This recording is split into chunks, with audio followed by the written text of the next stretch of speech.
All right, today we're gathering with writer Tom Smyth, who is also the creator of the iconic Instagram account Milk and Don't Call Me Honey.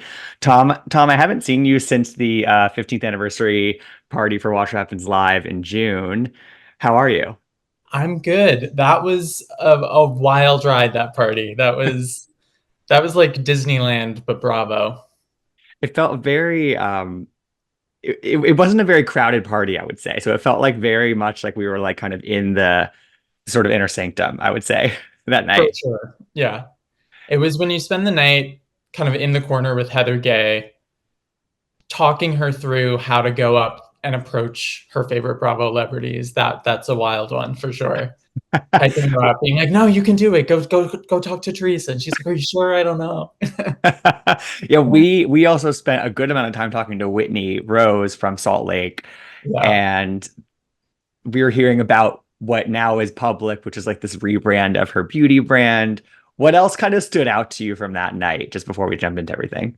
Oh my gosh. I mean, it was very funny hearing about that rebrand because in the moment I was like, mm-hmm, mm-hmm. Had no idea what she was talking about. I was like, wait, what exactly is happening to Wild Rose Beauty? And then when it was announced, I was like, oh, this is what was going on. Um, but yeah, it was very fun to kind of hear about that. Um, talk to Heather. I mean, it was also, I think, a big highlight too is the weird pairings that were there. I mean, Teresa and Melissa Right. were both there, opposite sides of the room. Um, a lot of the Summer House cast, or Craig was there with Paige, I think, and Kyle was there. So it was all these sort of people, and you could tell who was trying to like put together. Wait, how does so and so stand with them right now, and this, and but they sort of just threw everyone in and hope for the best. 100%. I think that Melissa and Teresa had handlers sort of keeping them separate, but other than that, people were left to their own devices. So Yeah, they had the gay shark on it. exactly. All right, so Tom, I did want to start with just by getting your thoughts on some news that came out on Friday. So there's been sort of this like long simmering hope, I think, with a lot of the fandom, not everybody, but some people really wanting Stassi back in the fold. And she's kind of always maintained she doesn't really have that much interest in it. It's too toxic. But then on Friday, we get this pretty surprise news that she is joining season 2 of Vanderpump Villa, which is over on Hulu. And that also as part of, I'm guessing as part of sort of the agreement of doing that show, she's also getting her own spin-off called Stassi Says at Hulu. What was your initial read on that whole announcement and that reveal? Yeah, well, when it was announced, people took to the streets. They were celebrating. They were clanging pots and pans. Confetti was going all over. I enjoy Stassi. I was excited that Yeah, she's going to be back on TV.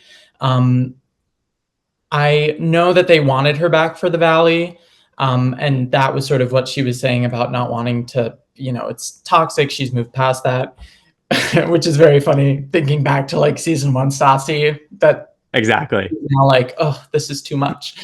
Um, but I'm happy. I feel like I've been tricked because I did not watch Vanderpump Villa because I felt like, oh, it's kind of just trying to, like, it just felt like Hulu wanted in on the Vanderpump business and it Totally. felt a little too contrived. It kind of reminded me of Lindsay Lohan's Beach Club.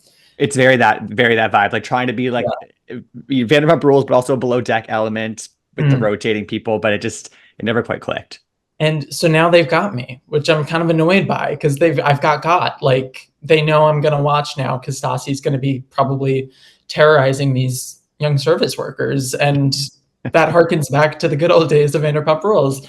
But yeah, and as soon as I mean the kind of pairing with her own show, Stassi Says, like you said, it kind of was immediately clear that like I'm assuming the only reason she's doing Vanderpump Villa is that that was part of the deal with Hulu. I feel like from what I can garner about her new show, it feels like it's a good fit for what she wants to do right now. I'm sure she wouldn't be doing it if it wasn't, but it feels like something that's maybe a little bit more structured reality, a little bit more could be simple life-ish. It could sort of be like kind of Lady Gang-esque where it's an Yeah. extension of her podcast or something along those lines. But yeah, I think people have a very especially Bravo people, because those shows are all done in a very certain way, that we kind of expect that, okay, if someone's doing a reality show, it has to look like X, Y, and Z. And I think that there's actually room for a lot of different kinds of, there's room to play around in that medium, in that artistic medium of reality TV. And I'm excited to see what exactly Stassi says. 100%. No, I think it's really telling. Like, so Deadline reported this first, and they said that that Stassi Says is a new half-hour docu-comedy series. And Mm, it's like, the log line is she's endlessly relatable, utterly hysterical, and questionably sane. She's the anchor of this fresh ensemble of comedy and chaotic characters. So it's very much like, the Valley without the accusations and the getting drunk and the sort of desperation that came with that. I think that she was smart to wait a beat. It sort of reminds me probably of what kind of before she got let go from Bravo, her and Bo had this sort of like online spin-off thing that wasn't on Bravo, but like there was like this like, sort of web series about them that signaled to me that Bravo was going all in on Stassi before they yeah. weren't. And I think it's going to have probably that same sort of feel of just like they're a funny couple. They're sort of like they have this effortlessly sort of charming thing about them. But I think Mhm. what you said is interesting because it's like it does make you think about, okay, what are the options of somebody like Stassi or a Nene or a Bethany who like they can't really go back to Bravo. I think Stassi, the door was open, but she now has chosen to go with a different media conglomerate basically. But Yeah. like, you know, that signals to me like, okay, like could other people model this sort of if this works for Stassi? I think it's going to be telling. I think because I don't know. Like you said, like we're going to be watching season 2 of Vanderpump Villa for her, and then we're also going to be Mhm. going to be checking out Stassi Says, hoping it's good. You know, Yeah. I wonder if Stassi Says was like shop to Bravo. I'm Like if, curious. or if maybe Hulu went to her for Vanderpump Villa and that's how this came about. But Yeah, my read is that it was sort of negotiated to like join Vanderpump Villa, help us sort of like may have him make a better impact. 'Cause I watched the first couple episodes because I interviewed some of the people on it to get time with Mhm. Lisa, but it just I didn't stick with it because it didn't feel authentic to me. It didn't feel Yeah. yeah, it wasn't super appealing. But we'll see. I mean, there's a lot of people who are sort of like actually I do want to get your read on this because I think there's a lot of people who like think that like she should just sort of remain off screen for what she did and she shouldn't ever get the second chance and whatever. But I think a lot of those same people are people who herald Kristen Doty as like the people's princess who like love her on the Valley and will stick by her on the Valley and attack Janet for attacking Kristen. So it's sort of like, but what they did was the same thing. And so I'm curious what your read is on sort of the different treatment and different paths of Stassi and Kristen. I find it interesting. I mean, if people kind of are like absolutely not on those two, that's totally Yeah, valid. But 100%. it's the hypocritical nature of if you treat one way and the other, then it's like, well, you kind of have to at least acknowledge that you're playing by two different roles with the two of them. And I mean, it's sort of like bringing logic to the emotions of a Bravo like fandom is kind of a Yeah. fool there end. But um, yeah, it's definitely interesting. And I think, and I mean, then there's the Jacks, like there's so many different kind of examples um, of wrongdoing and then how people adapt to that once, if they come back, if they want them back. And I think it's not just this situation, but many situations that Bravo finds itself in where someone in its cast gets in trouble. It's really tough because they hire these people to misbehave. Yes. And then when they misbehave, Bravo's sort of like half in, half out. Are we supposed to are we not? Like, how do so it becomes very kind of gray and muddled and messy. And it just is, it's tough to bring like reason and logic to it because everything is so fluid with all of that because of just the nature of the business that they're in. Yeah. And sort of the changing sort of cultural expectations around them as well. Yeah. Yeah. All right. So let's shift gears. Let's talk about the Real Housewives of New Jersey. So Sunday night, Off the Rails Watch Party special aired, which effectively sort of just brought this era of Jersey Housewives as we know it to an end, as far as we know. I mean, it's very unclear what the future looks like, but speaking about the off the rail special itself, what did you make of it? Did you, I mean, I had pretty low expectations, but I'm curious what you sort of went into it expecting and then sort of what you ended up feeling. I thought it was interesting. I'm glad they did something just Yeah, because, I'm always excited to see something new, even format wise, even something weird like this. sure. Um, I don't think it accomplished all that much. Um, if anything, I hope the lasting impact that this has is a reboot of the People's Couch, because that's essentially what this was. It was just them watching their own show. So it was like a little interesting to see, not even them watch and react to like the big high intensity moments, but even just the kind of their home scenes and watch them get to see that for the first time and see kind of what that experience is like. Yeah, When Bella came out and Marge was like, "My poor dead dog," I was like, "Wait a minute, what?" right. But just like little weird idiosyncrasies like that was interesting to watch them watch. But then once they got to the scenes at Rails, I don't know if anyone else felt this way, but I felt like I was dizzy because I was like, wait, which, they were flashing back between them at Rails then and them at Rails Yeah, now. And I just was thinking about the logistics, and like producers must have been like, wear something totally different than what you wore for the we're finale. white. Yeah, exactly. Like, I, yeah, it was interesting. It was, and having the two rooms and Dolores go back and forth. Yeah. Yeah, and I also was like, because I was at the big, the first couple of parts, I was sort of like, are they ever going to like pause to talk about some of this stuff? And they Yeah. started to pause it, and then as a viewer, I started to get anxious over like it's one room ahead of the other room, and like like in terms of watching the episode, and then how is that going to affect if Dolores wants to come back into the other room? And it's just like it. I was thinking the same way that you were. I was sort of like, how is this? How are they keeping sort of steady here? Yeah. What are the logistics of this? And like also when they, and I might have misheard, but when they first arrived, it sort of seemed, or it sounded like producers were like, oh, pick whichever room you want Right. to. And I was like, obviously they're going to pick what they're going to pick, but I'm like, you need more order than that. This can't be a free for all. Like, and obviously it's not going to be because they're so divided, but I'm like, this can't be wishy washy. You need a strict plan of who's going where, who's sitting where, shoot this. Like, Right. Yeah, but I guess the way what that really affects, it's sort of like, you know, where's Dolores going to go? Where's Jen mhm. Fessler? Where's Jen Fessler going to go? It tells us kind of where she has stood, in the time since they filmed. It's Yeah. sort of like I don't know if you watched American Idol back in the day, but Oh, of course. when George Huff was told to stand between the two groups and he chose the wrong bottom the night that Jennifer Hudson got out, that's sort of like an iconic moment. It's like pick your side.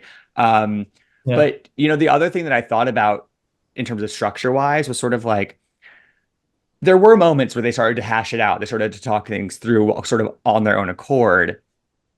But it left me wanting more of that. Like, even if we didn't need Andy there, we didn't need whatever, but I do wish that like a producer had been sitting there sort of like in the after shows, sort of prodding them with more questions and sort of yeah, stimulating the conversation more because I felt like there were, even though we were never going to get like Melissa and Teresa going head to head or Jennifer and Danielle or Margaret and Teresa, there were instances where things could have been talked out within the individual rooms that I think was left on the table, you know? for sure. There were things um, at the end. I think even the Jen and Danielle hairstylist like argument, Yes. where I was like, oh, wait a minute, we didn't even like kind of touch on that. Like there was no, because that sort of felt like, I mean, there was so much that was so far gone that I understand why a reunion was pointless, but that was something that felt just like normal Housewives that could be kind of dissected and dug into a little bit more and kind of figured out the truth or like whatever was going on, and it was just kind of left as is because it felt, and it felt this way because it is this way, where I think Bravo and the producers are just like, well, there's no point in doing all of that because we're done. Like, so we're not Right. going to fix these little things. Right. But I guess like from my point of view, it's sort of I guess that's one issue with them just watching the finale. They didn't watch any packages from earlier in the season. But Mhm. also let's say they come back and they do bring back the Teresa, Jackie, Jennifer side of things. Maybe that's who they build a cast. Let's just say that. Mhm. I still wanted resolution. I wanted to see Jackie react to Teresa saying that she was just initially using her for intel on Margaret. I wanted them to talk about Yeah. that, but we've never seen them talk about that. Or let's say you go with the other side. I don't think that Dolores and Margaret really were completely hashed out watching that fight back, and particularly the confessionals that we're seeing for the first time. Like either way, like that's something that if they go with a certain side of this group, if they do that, there is Mhm. some stuff that needs to be resolved, I guess. That again, I just wish we Yeah. could have seen a little bit of that. Maybe they're saving it for later. They're like, we're only bringing two people back. We need something to start off That's a next good season. point. That's a good point. Was there anything else that sort of stood out to you from this in terms of like even just their individual reactions to certain things? Um, Honestly, I think something that stood out, not just about this like last episode, but just even how the season has sort of been presented to us, Hmm. is realizing like, oh, Dolores really is Yeah.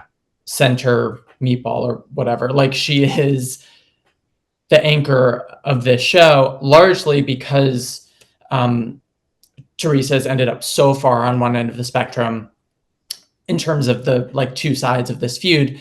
By kind of being in the middle, Dolores has made herself the fate, or like the reliable, safe anchor face of New Jersey. In a way, even just watching her like not just go back and forth between the rooms, but the way she sits in the rooms is Yeah. very like old school Caroline Manzo, like matriarch to matriarch. Like that's very like, oh, this is Jersey. Like this is, she's in the driver's seat of the show, and I hope she remains.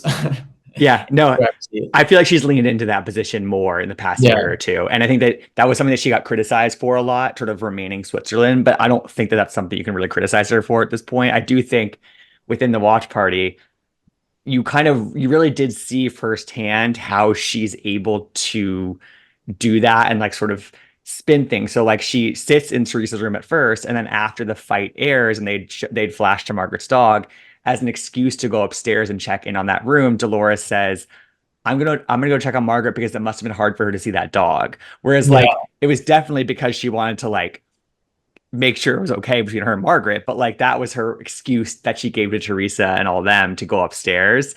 And then it was just interesting seeing sort of how she handles and how she really words some of those things. yeah. She's good at it. She's a pro, and she's one of those characters that when they come on the show, you're like, okay, cool. This is the normal one. Like this is, Yeah. and with time you realize, oh no, they're phenomenal at the job at hand, the job of being a housewife. Dolores Hmm. is so good at it. Um, she can be super relatable, but that doesn't mean she's sacrificing the like bombacity or the over the top, the screaming, calling Marge the C word. Like we're not losing that just because she's seemingly normal and relatable and cool. Like it's kind of best of both with Dolores, and I Yeah. would love them to kind of lean more. And she's kind of an OG in the sense that Yes. like they wanted to cast her for season one. She turned them down. She was in the background. She was on like those first few seasons cast trips at time. Like she was around, which has that like gravitas, even though Yeah. she came in late. It's sort of like Dorinda, where Exactly. he still has that essence of like this is the good old days of the show while still being fresh. And I think that it would be really interesting for them to lean into her a little bit more. I want to see more of who are her like actual like friends out in the world. I would love to see them bring on like Frank's fiance Brittany. Like there's just more to kind of excavate there. Yeah, I totally agree with you. So last thing on Jersey, Andy kept saying we'll all understand why why they forewent a reunion once we saw the finale. We'll get it. I've seen a lot of people comment in the past 24 hours. They still don't get it. Do you understand why we didn't get a Jersey reunion? I do. I also understand people who still want one. Um, because like you were saying, it left a lot to be desired. And I think it just came down to is that desire gonna have a payoff in the long run in terms of like next season? Like, is it worth it depending on what happens next season? But having watched, when I watched the finale, I was sort of like, okay, this feels like we're already kind of going in circles. The presence of Andy isn't going to fix Right. that. And the structure of it isn't going to fix it. It's just going to be us still running in circles, but just we're running in circles about this topic. Now we're running in circles about this topic. Now we're running in circles about that. Like it's again, fool's errand. Like I just didn't see it working kind of in a similar way when the Valley was airing and people really wanted a reunion for that, which I did and still gladly would have taken. But when I watched that finale, I was like, okay, this was sort of cut in a way that I understand the reasoning, because they did sort of check in to tie up those loose ends.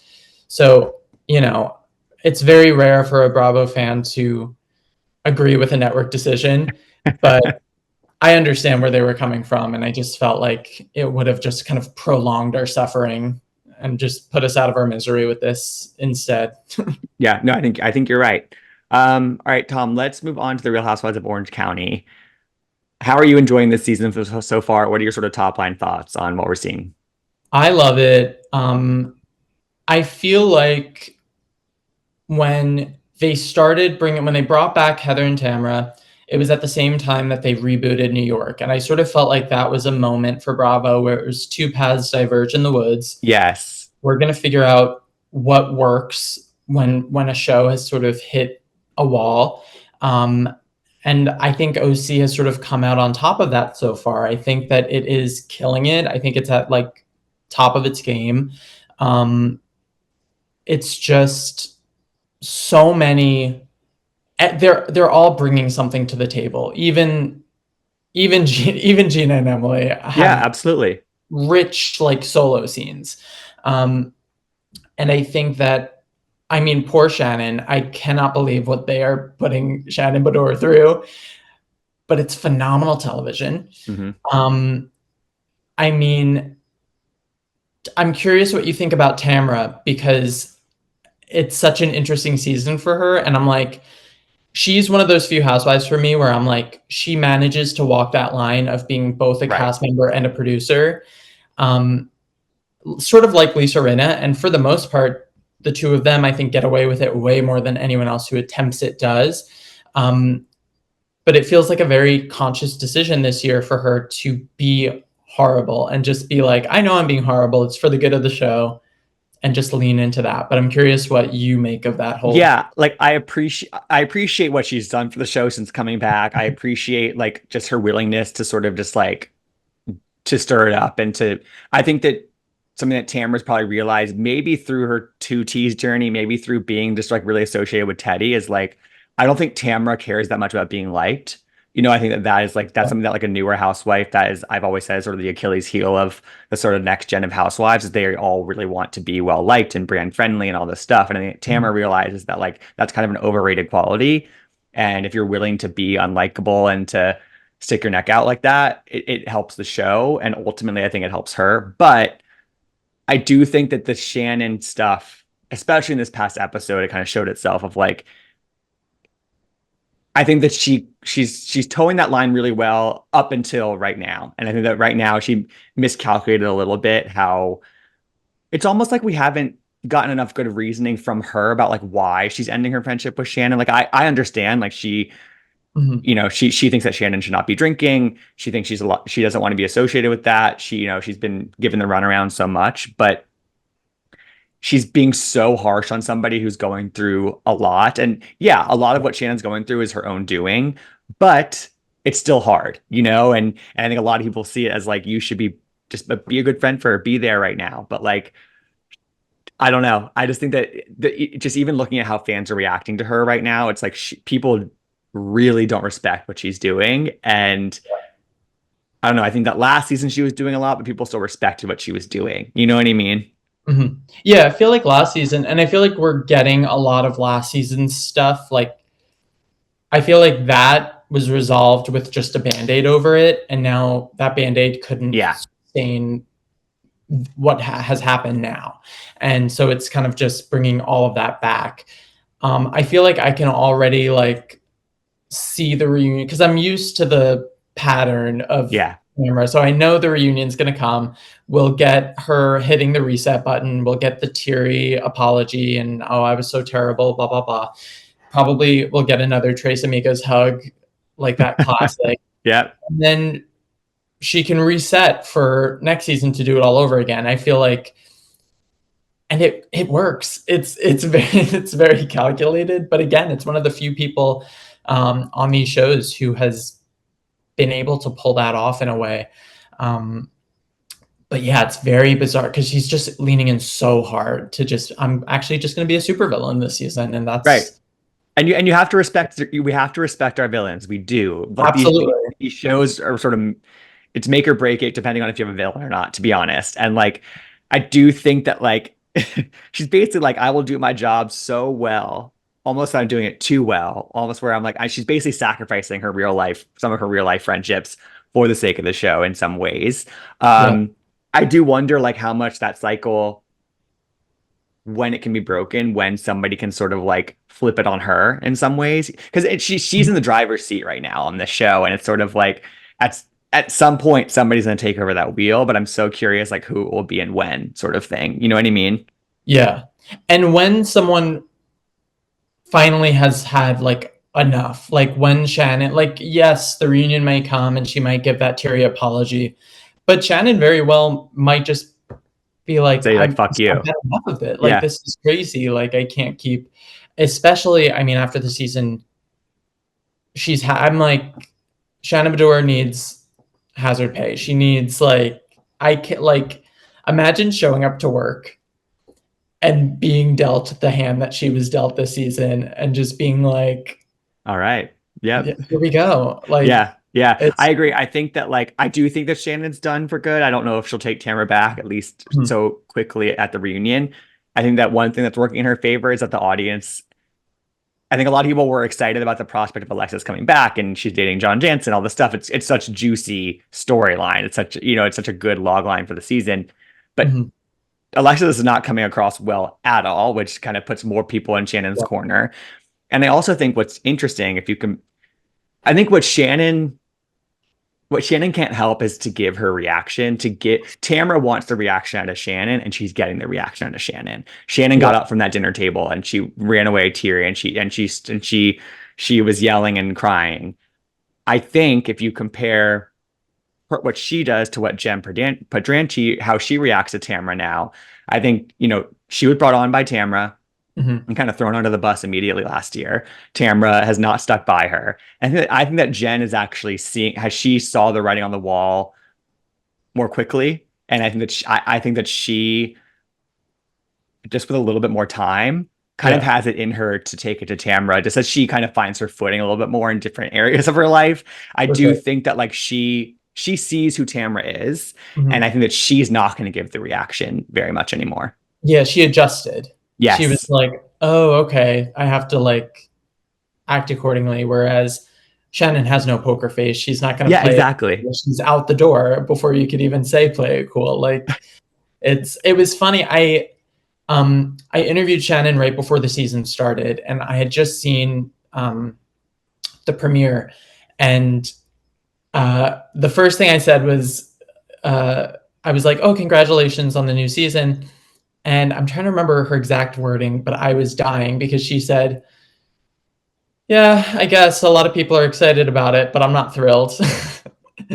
And she basically was saying, like, obviously, I think she was nervous because even going into filming it, now going into it coming out, on paper, it could be a very tough season for her with the audience. Like, coming out Totally. of that DUI, that could be really, and yet, largely because A, I think people just love her, and B, because of the shit she's put up with from the rest of her cast, I feel like the audience has rallied around her in such a way that she probably didn't expect. And I said that to her, having only watched the premiere. At the end of the interview, I was like, because again, she was like, she seemed nervous about how the audience would respond to her.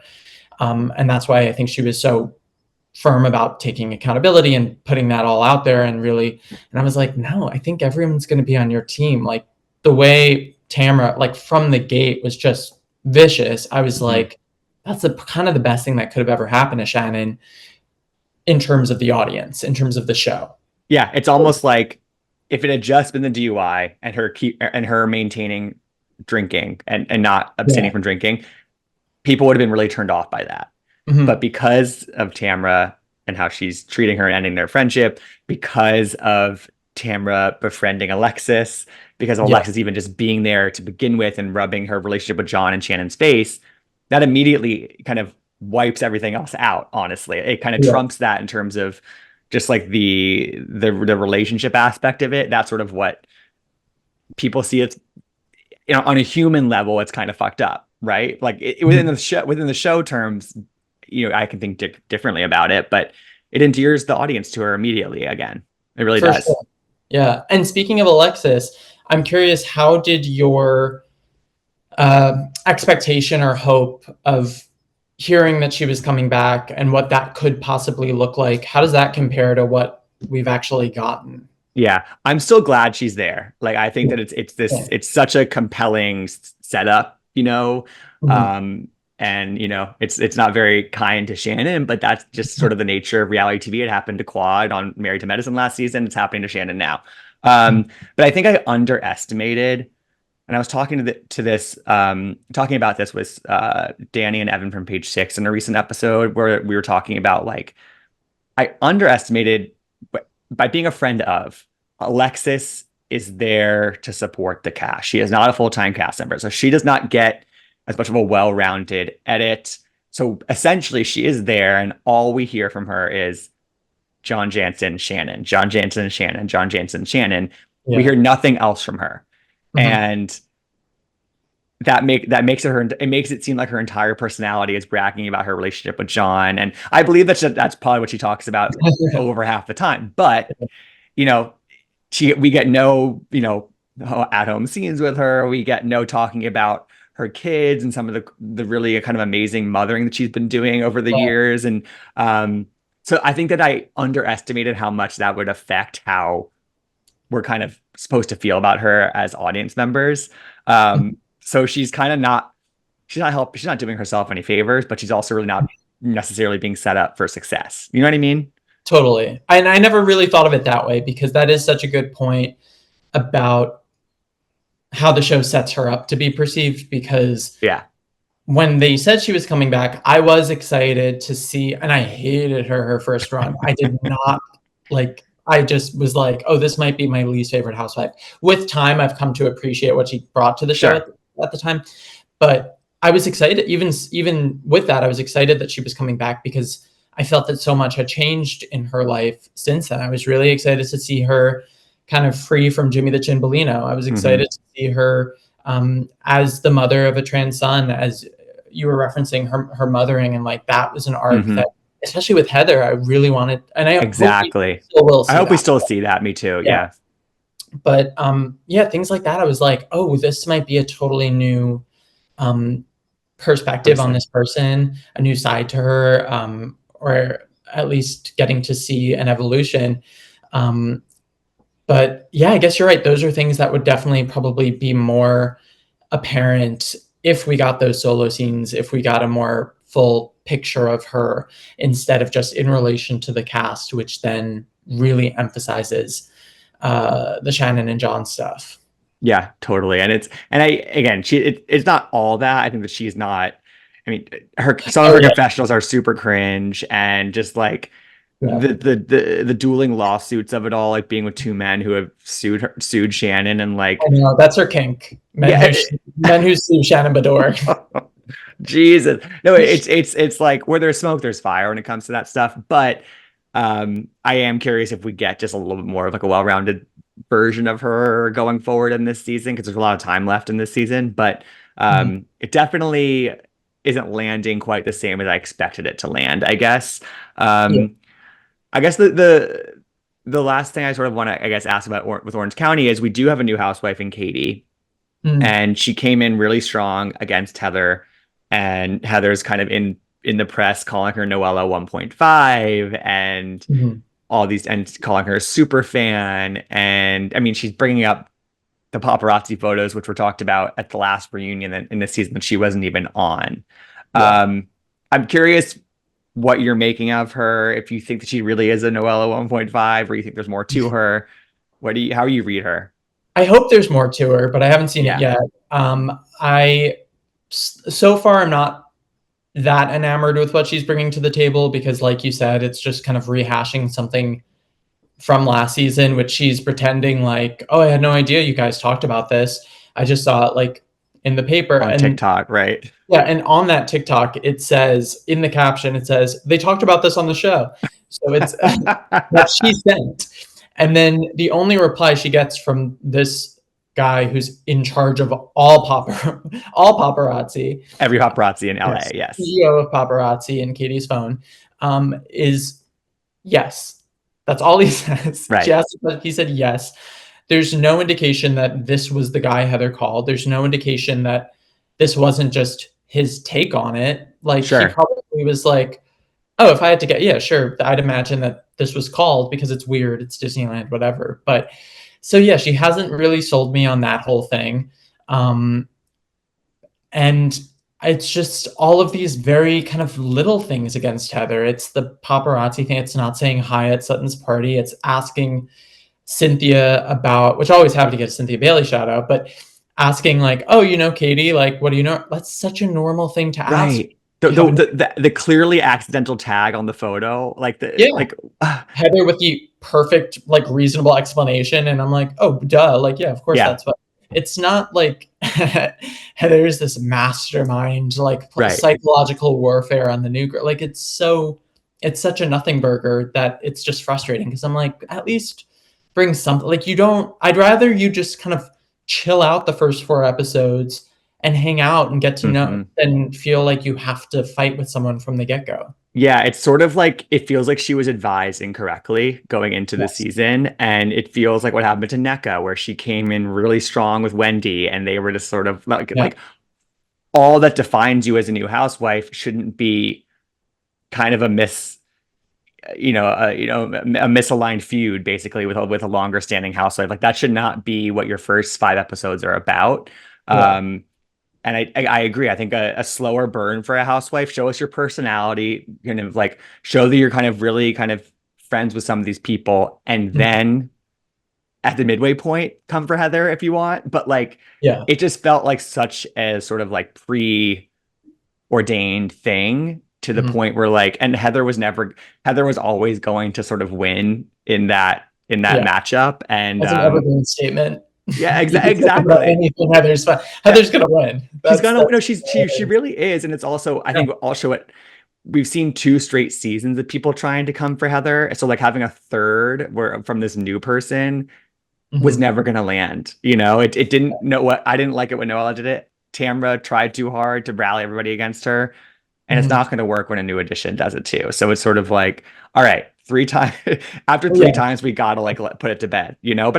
But I will say I do think that there's something a little bit more authentic about Katie and like maybe her home scenes that like that Mhm. we see in her home scenes. I would say that like gives me a little bit more hope than I did about no than I had about Noella. Noella always felt like she was trying too hard, For and sure. I think that Katie has really like unique situation going on with her family. It's a very modern Yeah. family setup. So who knows? But I'm like cautiously more optimistic about her, I guess, if that makes sense. Definitely. Yeah, I definitely wouldn't group her so firmly with Noella the way that Heather had. As it pertains to Heather Yes, of specifically, I course. understand that comparison, but yeah, Noella was so much more artificial and like contrived of I'm lights, camera, and me without a stitch of makeup, whereas Yeah, Katie does feel a little bit more authentic, a little bit more real. real. Yeah, exactly. And it just feels like she kind of came onto the show and she opened her welcome packet and it said, feud, you've been assigned Heather Dubrow. And she was like, oh, okay, I guess I have to figure out how to do that. And it's just like, it comes from a very two-dimensional view of what this show is, I feel like. Yeah, that's a really good way to put it. It's sort of like this is not what it's really about. This is what happens, but it's not what it's it's not the objective in some ways. Actually, the last thing I did want to talk about with OC, one more thing, Mhm. the Gina and Emily of it all. I feel like Gina in particular to me is having a really good season. Like I think that Yeah. I think with Jen around, with Katie around now, it sort of puts Gina in sort of like a more sort of like mid-tenured position on the show, and I almost feel like it gives her more confidence in terms of how she operates within the show. Um, Mhm. Emily, I think is still, I feel like for me at least, I still feel like she's calibrating exactly what works for her in terms of like because she can come off a little bit as a mean girl, I think, in some of the confessionals and things, how she talks about Mhm. people. But Yeah. they're both sort of in that sort of, what is it, 6 seasons now or something? Like they've been around. 27. Yeah, Yeah. It's 7. crazy. Yeah. So it's sort of like they're in that. They're in the show. And then I think it's given them more confidence in terms of how they are in the group almost. For sure. And it almost feels like they just realized how long they've been on too. Yeah, Like totally. it feels like for the past 5 or 6, they have been like the JV girls. Yeah. Like these are the junior varsity players and they're kind of on the fringe. And I think part of that's because they came on together. And that almost creates, I've seen it on other casts where it almost creates like a hierarchy. Yeah. And that has just kind of remained rather than them get fully like, especially with them bringing back like OGs, like it's that kind of delayed their promotion almost in a way Yeah. because they were bringing back the people coming back were like Tamra and Heather. So that wasn't changing their place on the food chain. And it does feel like this season, I think in part with Jen coming on and Katie, like you said, it just feels like they looked up and were like, oh, we're actually here to stay. Like we're on this show, and it's a little bit of confidence that they've settled into. And yeah, I feel like they're having great seasons. I think that Gina's having her Bob season, and she's a real estate mogul, and she's has her sights set on $1 million listing OC. But um, and they have great individual storylines too. I mean, the stuff with Yeah. Travis, that was so great about the season too, is tuning in and being like, you know what you know from the news, but then kind of seeing all of this other stuff that I didn't know that We had I should. no idea about this Travis stuff, Yeah, really. and that's such like a rich storyline to get to delve into.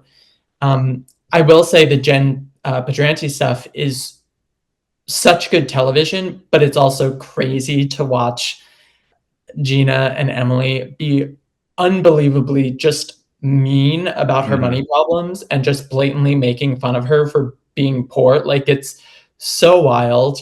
Um, but again, like we were saying with Tamra, good TV, good for the show, good for the conflict and Gina's whole peg to it is the real estate stuff. But I mean, to get a line out of this season of Jen on the phone with Shannon being like, I thought as a woman who lived in a casita, she'd understand is so funny. Really. And that's actually, she does understand and she doesn't want to be that person anymore. So Yeah. exactly. Like I'm that sure you're down here. Like I've moved past that. Now she totally. has someone to like Learn from my mistakes. yes. Exactly. Yeah. Yeah. And I Yeah. think that's totally like emboldened both of them that they have someone they just feel a little bit higher up on the food chain and it's created a really interesting dynamic for Yeah. sure. Yeah. And the other thing about the Gina and Emily, like sort of ascending in the ranks, the flip side of that is also they're needed by the sort of even more tenured women. So like Shannon came into that premiere, apologized immediately to Gina because she Yeah. saw that she needed an ally, and Shannon needed Gina for the first time in that way, and Gina probably recognized that and was like, all right, like let's play ball, sort of thing. Yeah. So it shows itself from all sides, really. For sure. And I think that takes them off guard too, because they're like, wait, you're talking to me? Like, Yeah, oh, exactly, okay. exactly. Yeah. Well, Tom, this has been so fun. I so appreciate you coming on. Yeah. Where can people find your writing, follow you, plug all the things before we sign off? Yeah, so I write all over. I do a lot of Bravo stuff. Anything I write can be found on my socials, which are at Tom_Smyth_ on Instagram and Twitter. And like you mentioned, Milk and Don't Call Me Honey on Instagram is a Housewives themed meme account essentially. So You've definitely seen the reposts of it. You probably already follow it, to be honest. But it's one of my favorite accounts on Instagram. Tom, thanks for doing this, and hopefully we'll do it again soon.